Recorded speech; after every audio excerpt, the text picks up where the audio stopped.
You ask Tiger to solve. This deals with linear equations with one unknown. The final result is x equals 32. Let's solve it step by step. Simplify the expression. Group the coefficients. Find the lowest common denominator. Multiply the denominators. Multiply the numerators. Combine the fractions. Combine the numerators.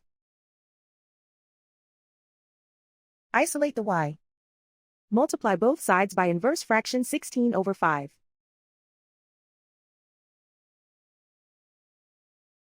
Group like terms. Multiply the coefficients. Simplify the fraction. Multiply the fractions. Simplify the arithmetic. And so the final result is x equals 32.